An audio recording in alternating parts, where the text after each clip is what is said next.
Will I make the team? My good brothers and sisters, welcome to my channel, Daryl Speaks. Please like, comment, and subscribe. Your support means everything. Road to 100. Thank you. But wait, before we move forward, I know a lot of you from my last video asked about this hoodie, specifically where I got it from. I wanted to let y'all know where I got it from. So I got it from this place called EdenSupply.com.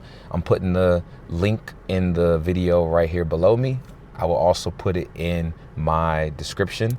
It is a faith-based brand, a faith-based business. They got some fire apparel over there, as you can see from this hoodie. So please go over there, show some support, cop some merch on that side. And if they have a space on their website where you can leave a comment, tell them Daryl Speaks sent you. This time around, I wasn't gonna let any waiver stop me. Coach Fairley had already given me the instructions on where to go. I remember going to that facility. It was a brown building, close to where the practice facility was actually. There was an office that you had to go into. I went there, told them I was trying to try out for the basketball team. We went through the paperwork, I signed, got my waiver, and I was ready to go. I remember tryouts was on a Friday. That whole day, I want to say it was early afternoon or afternoon time frame. That whole day I was nervous. I was so nervous. The same way I was the first time, but just this time I knew I'm actually going to try out. My nerves are going crazy. I just wanted to get through the tryout, honestly, just to be able to say I'm done with it. That feeling in your stomach will settle, all of the good stuff. I remember getting to tryouts early just to stretch, get things going, get the juices flowing. When we got there, basketball practice for the team was already happening. So you can hear in the gym, though the door was closed, there was only one way in, one way out. You could hear them going at it in the gym. Shoes squeaking, talking on defense, celebration from score buckets. You can hear the whole thing going on. After their practice was done, they walked past us. Then we were instructed to come into the practice facility. Now, at this point, we got a little short time to warm up a little bit, but not for too long. Coach wanted to get things rolling, so we warmed up for a little bit, and then it was time to try out. At tryouts, there were 7 of us, fairly small, definitely smaller than the amount that tried out the year before. I was curious how they were going to do the competition drills with only 7, but we weren't there yet. First thing we started out with, conditioning. Now, I will say, because I worked out and also played in the gym consistently, played multiple games back to back, my conditioning was really good. So that part of the tryout didn't really faze me, but it was a lot. I don't mean phasing like it was easy. No. It was a lot, but I was prepared. I didn't tire myself out. And I remember actually one of my friends who had tried out the year before telling me that conditioning was something that hampered him in his tryout. He felt like he wasn't able to perform well when it came to the skills and the competition because he was so tired. So I was aware of that. I didn't really train for conditioning, but just knowing that when I was going in the gym, I wanted to have my conditioning in a good place. And it was. After conditioning, we went to skills-based workout, shooting, ball handling, one dribble pull-up, shooting threes, things of that, etc., things of that nature. We did that. I did pretty well. I don't feel like in that area I separated myself, but I also don't feel like I declined. I was able to do all of the above, but it wasn't exceptional, I would say. So I didn't feel like coming out of that part that I had made my case any better. But lastly, for the trial, we came to the competition. So the way they did it was 2-on-2. They put you in teams of 2. They rotated the teams, obviously, because I think they wanted to get people paired with different people. But they put you in teams of 2, and then you played a game of 2-on-2. I want to say games were to 3 or 4 or 5, something like that, some small number. This is where I came. This is where I shined. I was talking on defense. I was being able to score at will or at ease the way I wanted to. I was showing that fiery energy because I'm very, very competitive. So being able to stay on the court, because when you won, you stayed on the court. Being able to stay on the court a few times back to back, just competing, you know. At that tryout, it was me and one other guy, and we were the top 2. I felt, in my mind, just from how I observed everybody that tried out, I felt like we were the top 2 at that point. But that's where I made my statement, I felt. After the competition piece of the tryout ended. Coach said, thanks for everybody that came out. We'll be reaching out to those who we want to move forward with the tryout. After trials ended, I remember walking back home, and the feeling I had was that I had given it everything that I could. I felt good that I had made the best case for me making the team. Even if I wasn't selected, I knew I had put my heart out there. I had given my best effort, and I would have to live with the results. I remember after that, I really didn't have any feelings or thoughts about the tryout or any worry after that. Honestly, I just went about life as normal. That weekend, I went about doing the things I usually do.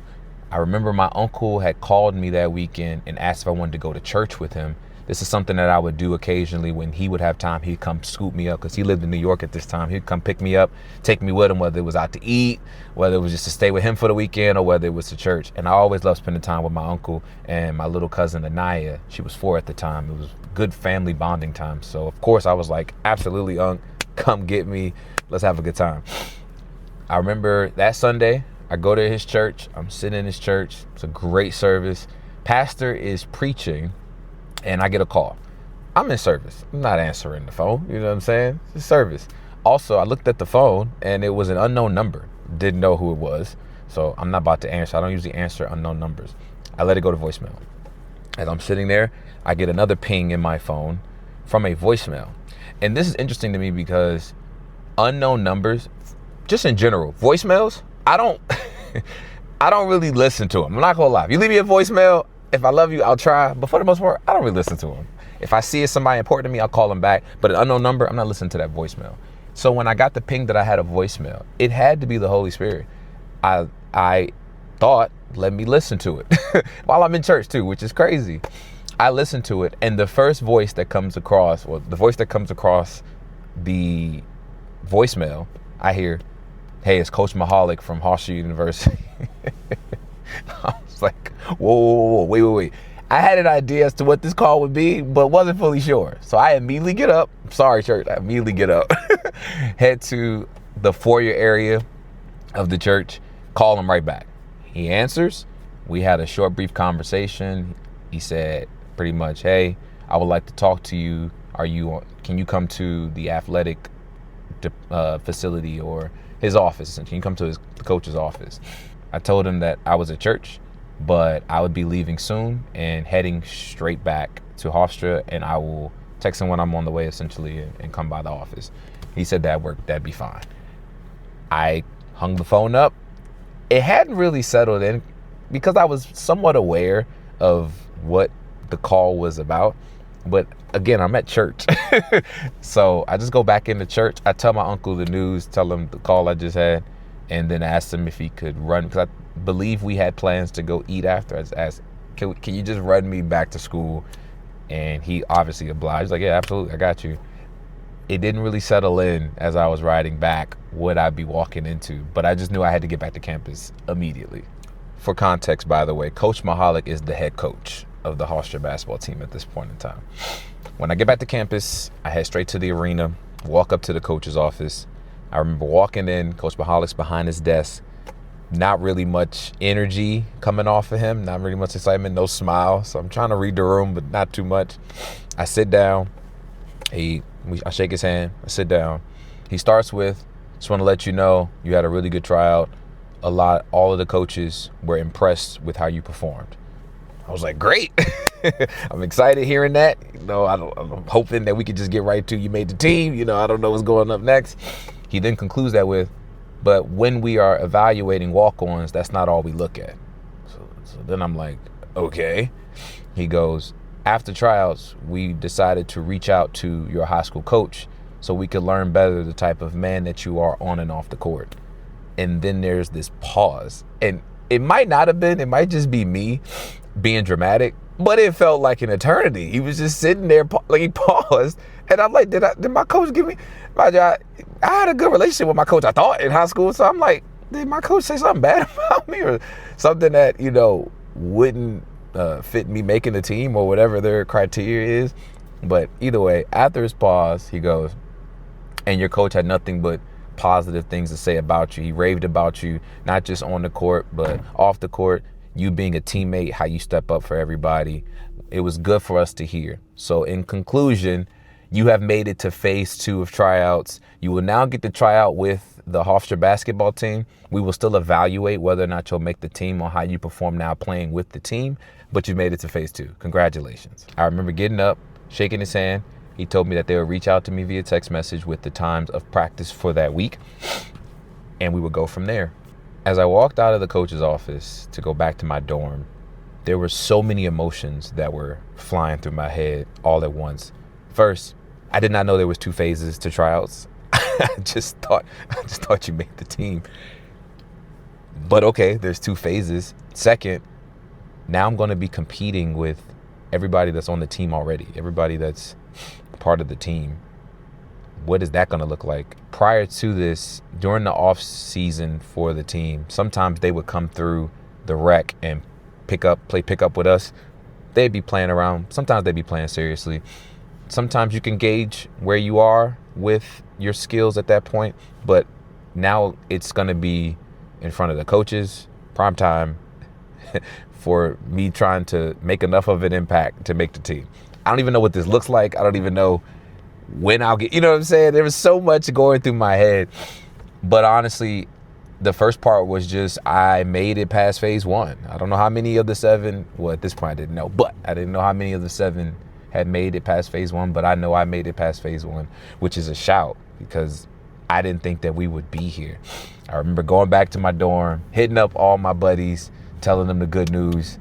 We had a great celebration that night, not gonna lie. We celebrated well. After about 2 weeks of practicing with the team, coach pulled me to the side, made it official, said I had made the team as a walk-on, and gave me my jersey, gave my number, everything. That was such a surreal feeling. I don't know if I ever thought that I would make it. You know, I knew that I wanted to try out. I knew I wanted to give it a shot, but I didn't really think I would make a D1 team, you know. I will say in phase 2, being able to practice with the team, we didn't get too much time because they were still practicing for games and the rotation and all of that good stuff. It was before the season, but still. But when I was put in, me and it was one other guy who made it from phase 1 to phase 2 of trials. When we were put in, we were able to compete. We were able to be competitive. We were able to play well with the team and show that we belonged. So it wasn't a shock when coach gave me the news that I had made it. The feeling didn't really hit me until Midnight Madness. So my school hosted before the season starts, a showcase of the team called Midnight Madness, where you have a dunk contest, 3-point contest, and then a 5-on-5 game. I was not a high flyer. I could dunk, but was not a high flyer, so I was not in the dunk contest. Was also not in the 3-point contest. I don't think walk-ons get picked for that. But in the 5-on-5 game, I did get subbed in. And I have to say, being able to get out there in uniform in front of my friends, because you know all my friends pulled up, in front of my friends, in front of all the fans that came out to support us, to get out there, be able to play with all my teammates. At this point, we had been practicing for a while, so I knew everybody's game, be able to play against them. And I even scored. I even got to score. That feeling, that was the high. That was such a high, at least for the start of my basketball career. It was definitely a high. I will always remember that feeling for sure, for the rest of my life. Now, I wish that's where my story ended. Unfortunately, it is not. Subscribe and turn on that bell so you can get notifications of the next update when the next episode drops, where I break down the real reason why I'm telling this story. Until next time.